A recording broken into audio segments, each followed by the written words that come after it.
hay mi hokkay hande shawariji ɗi gemin no gartana en mafita dow ira ɗum matsala joni partoɗum musamman ma ni no fulɓe meɗen joni enen gartuɓe nder ndi leydi ko ɗume waɗi laifi fu ɗum waɗi hani dangantoɗi fulɓe ko woɗa fu ni hanjum dangantoto e fulɓe fi ko woɗi fu na natta wima en fulɓe gaɗi ɗum amma fi ko woɗa fu kafi en arta wi'a wongol lenyol to hay to wi fulɓe to wodi shawaroriji kanji ɗiɗi ɗi gimi mi hokkay hande to dow ino gurtotoɗen ɗum matsala ino karotoɗen koye meɗen enen matasa en musamman sabida enen min woni ɓe nangata sukaɓe nangata joni ɓe gala laifi kamma na farko kanjum woni neɗɗo to andi wala nder fa daro dow wala nder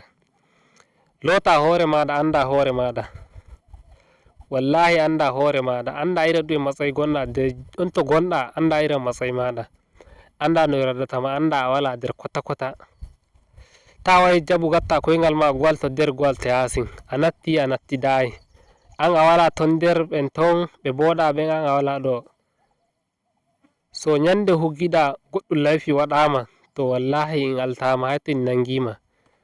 ko en nangama en zargeten haro nanguma hay ta doggu daɗuɗa bo dole ala ɗon so sukaɓe hani giten ga Allah kakkilite wojje ɗon e hewi sukaɓe da dama ɓe giyata kan wala nder ɓen ton kan wala nder ɓe kanni ɗon chaka chaka woni ayiya bo ai tunda wala ton nder ai na kome en nangata yawata yitanki mo ko gatta wallahi ɗum wurtoto hande e jango nyande go mamo maɗa ko ɓiɗɗo maɗa ko sakkirawo maɗa hanko wurtintama dow a sekayi ko mana hanko duniya dole no andai na ko foti suuɗo hande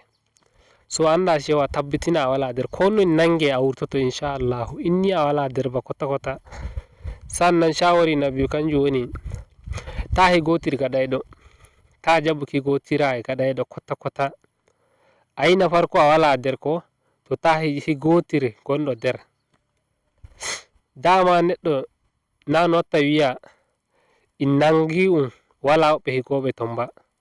nde hu en nangi gaɗayɗo laifi on to dole hay to en ɗaɓɓito higoɓe makko kamma higoɓe ɓen no ɓe shafake hay gonɗo nder hay mo wala nder inni higoɓe makko to ɓe hu ngaltaɓe so hani giten cewa ta andi a wala nder na farko na biyu kanjum woni ta higotir mo gonɗo nder yo hausanko'en mbi dama abokin ɓarawo ɓarawo ne bo kamma ka hala nonka woni tabbas so ginnoyi hani giten neɗɗo to andi wala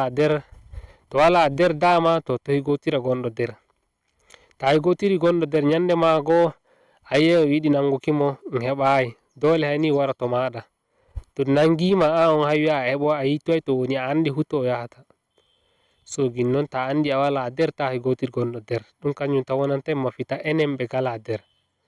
gonɓe nder bo yimɓe shiryotoɓe Allah shiryoɓe innaɓe shiryotoɓe Allah kan waɗoyɓe Allah tan andi no waɗanta ɓe addu'a tan woni ɗum gatten Allah karo en gamma bo e sharri maɓɓe tunda enen ɓe manaɓe halen amma haɓe kam gitata hukuma yitata a wi'a enen fulɓe ka bo go honduko men no goto inda ni no ɓe biyata honduko men no goto da enen ɓe ɓen gonɓe ɗo ɓe gatta ɗumni mugun aiki ɗum woni honduko men no goto kon to wallahi da ɓe pota bo ɓe gaɗana ira ɗum wulakanci amma yi laifi waɗi hay wi'a honduko men no goto so ginnon ɗum kanjum giyamin no wonana en mafita abu na uku bo mi nodda mawɓe meɗen ga Allah en gattete ɓiɓɓe men makaranta gattete ɓikkoye mon makaranta minon sukaɓe ɓikkoye moɗon wallahi gattemin makaranta minon ni joni min mawni ko andi nawɗum hore mum suka kewtiɗo duuɓi 20 ko fa'i dow e andi nawɗum hore mum so onon sukaɓe goduɗo dama fu wallahi to fijira jande nde tabbitina a jangi nde hu janguɗa keɓuɗa ilimiyal kallon hu no kal foti inchallahu kal wartante rufin asiri wuro mon mango fu so ginnon sukaɓe keɓuɗo dama fu wallahi to fijira jande nde daro janga to heɓi dama hutunira e majjum janga sannan onon bo dotti en ɓikkoy koye non ummoykoy koye anda komin koye shekaraji 10 ko fa'i ley ko ko hoye 20 mo andani ko hore mum ga Allah daganteɓe e piki ko ɗume heɓa o janga kularo ummoy o jangayi to kanjum watta gi'a o warti goɗɗo neɗɗo ton moyi sekayi so ginnon ga Allah dotti en gatte ɓikkoye makaranta kanjum tan woni ko mbiyanmi mawɓe meɗen